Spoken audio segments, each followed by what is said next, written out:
ஒரு 3 நாளைக்கு முன்னால ஒரு ரீல்ஸ் பார்த்தேன் பாப்பா. ஒரு அம்மா சூடா ஏதோ பிடிச்சிட்டு இருக்கு கையில. சூடா இருக்கு இதை புடி அப்படின்ட்டு தன் மகளின் பெயரை அழைக்குது. வந்தவ இப்படி புடி அப்படின்ன உடனே அது இப்படி நீட்டுது கைய.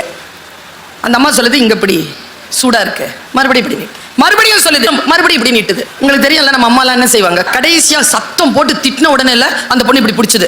ஏன் அவ கையை இப்படி நீட்டுனா? அவளுக்கு அறிவு இல்லையா? எங்க அம்மாட்ட போய் நான் கேட்டேன், பொண்ணு இப்படி பண்ணுது ஏமா? அது தெரியாத உனக்கு? எங்க ஊர்ல சொல்லுவாங்க, ஒரு மருமக இருந்தாலும் அவ வந்து ஓரம் மட்டும் பெருக்க மாட்டாளாம். மாமியார் வந்து கேட்பாங்களாம், ஓரம் பெருக்கலாம்ல, அது பெருக்காதான். உன்னை நல்ல குடும்பத்துல இருந்தானே எடுத்துட்டு வந்தேன், என் பையன் அவளை நல்லா சம்பாதிக்கிறான், உனக்கு கொஞ்சமாவது புரியணும்ல, ஏன் இப்படி பண்ற அப்படின்னு 4-5 திட்டு வாங்கின உடனே சரி மாமி அப்படின்னு கரெக்டாக பெருக்குமா. அடுத்த நாள்லேருந்து அதுக்கு ஒரு ஆட்டிடியூட் வந்துருச்சு. தொடப்பக்கட்டையை எடுத்துக்கிட்டு நேராக அவங்க மாமி வாசலில் போய் நிற்குமா. மாமி கொடுக்குறத கொடுங்க, வீடு பெருக்கணும்னுமா. ஏன் தெரியுமா?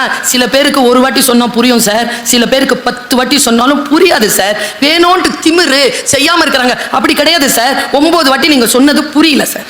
சரி, ஏன் புரியாமல் போகுது தெரியுமா? நான் ஒன்று சொல்கிறேன், ஃபோனை எப்போ பார்த்தாலும் பார்த்துக்கிட்டே இருந்தீங்கன்னா யார் சொன்னாலும் புரியாது.